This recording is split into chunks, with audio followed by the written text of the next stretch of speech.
Hello everybody, welcome to our channel D Circle. आज के इस वीडियो में एनटीएस एग्जाम और अन्य कॉम्पिटेटिव एग्जाम्स जिसमें भारतीय इतिहास से रिलेटेड क्वेश्चन पूछते हैं उनके लिए यह वीडियो बहुत ही महत्वपूर्ण होगा। तो इस वीडियो को अंत तक देखिए और जो मेरे इस चैनल में नए हैं वे इस चैनल को सब्सक्राइब करें और बेल आइकन को दबाएं जिससे अन्य वीडियो का नोटिफिकेशन समय समय पर मिलती रहे। तो चलिए इस वीडियो की शुरुआत करते हैं। तो पहला क्वेश्चन हमारे स्क्रीन पर है, ऋग्वेद में किस देवता की सबसे अधिक वर्णन है? Option A Agni, option B Varun, option C Indra और ऑप्शन डी ब्रह्मा। तो इसका आंसर होगा, आप लोग इसका आंसर दीजिए। तो इसका आंसर होगा ऑप्शन सी इंद्र। ठीक, हम बात करें इंद्र की तो सबसे अधिक बार 250 बार उल्लेख किया गया इसके। ठीक है, और इसके बाद हम बात करें अग्नि का तो ऋग्वेद में 200 बार उल्लेख है ऋग्वेद में इसका। ठीक है, तो याद रखिएगा इंद्र का 250 बार और अग्नि का 200 बार उल्लेख किया गया है। ठीक है, ऋग्वेद में, याद रखिएगा। नेक्स्ट क्वेश्चन हमारे पास आ गया स्क्रीन पर, वैदिक काल में विनिमय के माध्यम के रूप में किसका प्रयोग किया जाता था? ऑप्शन ए अनाज, ऑप्शन बी गाय, ऑप्शन सी मुद्रा, ऑप्शन डी दास।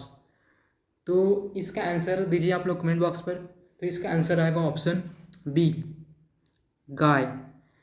ठीक है, वैदिक काल में विनिमय के माध्यम के रूप में गाय का प्रयोग किया जाता था। गाय को अगन्या कहा जाता था। अगन्या का मतलब होता है ना मारे जाने योग्य पशु। ठीक है, मतलब गाय को ना मारे जाने योग्य पशु की श्रेणी में रखा जाता था। और जो भी व्यक्ति गाय की हत्या करता था या उसको घायल करता था उसके लिए वेदों में मृत्युदंड या देश से बाहर निकालने के सजा का प्रावधान किया गया था।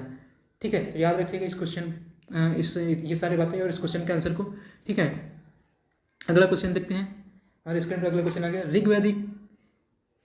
वैदिक युगीन नदी परुषणी का महत्व क्यों है? ऑप्शन ए सर्वाधिक पवित्र होने के कारण, ऑप्शन बी दशराग युद्ध, ऑप्शन सी ऋग्वेद में सर्वाधिक वर्णित, ऑप्शन डी इनमें से कोई नहीं। ठीक है, तो इसका आंसर क्या होगा आप लोग कमेंट बॉक्स में दीजिए। तो इसका आंसर होगा ऑप्शन बी दशराग युद्ध। ऋग्वैदिक युगीन नदी परुषणी, जिसको रावी नदी के नाम से भी जानते हैं। ठीक है, रावी नदी के नाम से जानते हैं। तो रावी नदी के तट पर, परुषणी रावी नदी के तट पर दशराग युद्ध लड़ा गया था सुदास और 10 जनों के बीच में, जिसमें सुदास क्या होता है, विजय हुआ था।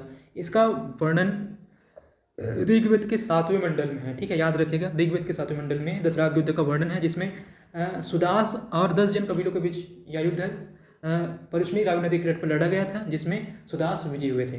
ठीक है, ये सब बातें याद रखिएगा। अगला क्वेश्चन देखते हैं। नेक्स्ट क्वेश्चन नंबर 4, एक मिनट। क्वेश्चन नंबर 4, ऋग्वेद में 10वीं मंडल में किसका उल्लेख पहली बार मिलता है? ऋग्वेद में 10वीं मंडल में किसका उल्लेख पहली बार मिलता है? ऑप्शन ए योद्धा, ऑप्शन बी शूद्र, ऑप्शन सी पुरोहित, ऑप्शन डी चंडाल। तो इसका आंसर दीजिए आप लोग कमेंट बॉक्स पर। तो इसका आंसर होगा शूद्र। ठीक है, ऋग्वेद के 10वीं मंडल में शूद्र शब्द का उल्लेख सबसे पहली बार उल्लेख मिलता है, शूद्र का वर्णन। ठीक है, जिसे पुरुष सूक्त भी कहा जाता है, पुरुष सूक्त भी कहते हैं, याद रखिएगा। ठीक है, तो याद रखिएगा। नेक्स्ट क्वेश्चन, अगला क्वेश्चन देखते हैं।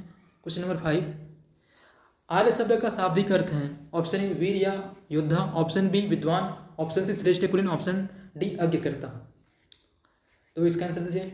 आर्य शब्द का शाब्दिक अर्थ है क्या है? तो हम बात करें आर्य शब्द के शाब्दिक अर्थ क्या है, तो इसका शाब्दिक अर्थ श्रेष्ठ या कुलीन होता है। याद रखिएगा क्या होता है, श्रेष्ठ या कुलीन। श्रेष्ठ या कुलीन, आर्य शब्द का शाब्दिक अर्थ क्या होता है, श्रेष्ठ या कुलीन।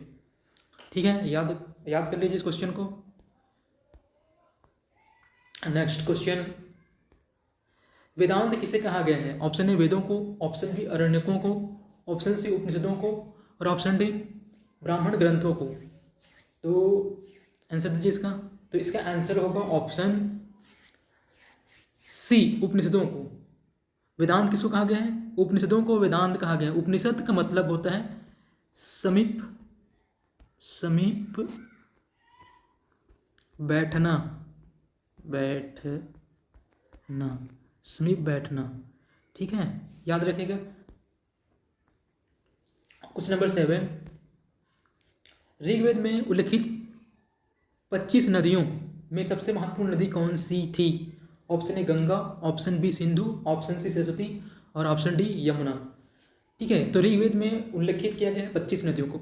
उनमें सबसे महत्वपूर्ण अगर नदी की बात करें तो कौन सी नदी है? इसका आंसर दीजिए आप लोग। तो इसका आंसर होगा ऑप्शन सी सरस्वती, ठीक है। जो वर्तमान में सरस्वती नदी क्या हो गई, विलुप्त हो गई है, याद रखें सारी बातों को, ठीक है। नेक्स्ट क्वेश्चन देखते हैं हमारे पास स्क्रीन पर ये नेक्स्ट क्वेश्चन नंबर 8। ऋग्वैदिक कालीन आर्यों की भाषा थी। Option A Dravid, option B Sanskrit, option C Pali, option D Prakrit. तो इसका आंसर दीजिए कि आर्य लोग कौन सी भाषा का प्रयोग करते थे। आर्य लोग संस्कृत भाषा का प्रयोग करते थे, ठीक है। इसका आंसर क्या होगा, ऑप्शन बी संस्कृत। आर्य लोग ऋग्वैदिक कालीन आर्यों की भाषा क्या थी, संस्कृत थी, ठीक है। याद रखिए संस्कृत भाषा का प्रयोग करते थे उन लोग, ऑप्शन बी इसका आंसर होगा, ठीक है। नेक्स्ट क्वेश्चन देखते हैं। तो हमारे पास इस क्वेश्चन नंबर 9 है।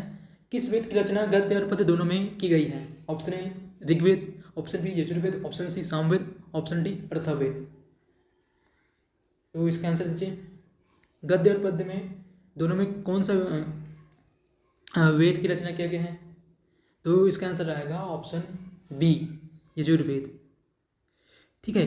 यजुर्वेद का रचना गद्य और पद्य दोनों में की गई। हम बात करें यजुर्वेद में तो अनेक प्रकार के यज्ञों को संपन्न कराने की विधियों का उल्लेख यजुर्वेद में किया गया है, ठीक है। यजुर्वेद में किया गया है, जो गद्य और पद्य दोनों में लिखे गए हैं। गद्य और पद्य दोनों में इसकी रचना की गई है, याद रखेगा। इसमें अनेक प्रकार के यज्ञों का संपन्न कराने की विधियों का उल्लेख किया गया है, ठीक है। और इसकी रचना गद्य और पद्य दोनों में किया है, तो याद रखेगा इन सारी बातों को। नेक्स्ट क्वेश्चन, अष्टोमा सदगमय कहाँ से लिया गया है। Option A Rigveda, option B Yajurveda, option C Samaveda, option D Atharvaveda. तो इसका आंसर दीजिए आप लोग कमेंट बॉक्स पर। तो मैं बता दूं आंसर इसका, तो इसका आंसर है ऋग्वेद। अष्टोमा सदगमय ऋग्वेद से लिया गया है, याद रखिएगा, ठीक है। तो ये थे 10 महत्वपूर्ण क्वेश्चन जो एनटीएस एग्जाम, विशेषकर एनटीएस एग्जाम के लिए महत्वपूर्ण है, ठीक है। और एनटीएस एग्जाम के सिलेबस को दृष्टिगत रखते ही यह वीडियो बनाया जा रहा है, ठीक है। जो अन्य कॉम्पिटिटिव एग्जाम्स जिसमें इतिहास से क्वेश्चन पूछते हैं उसके लिए भी महत्वपूर्ण हो सकते हैं, ठीक है। तो वीडियो को अंत तक देखने के लिए धन्यवाद।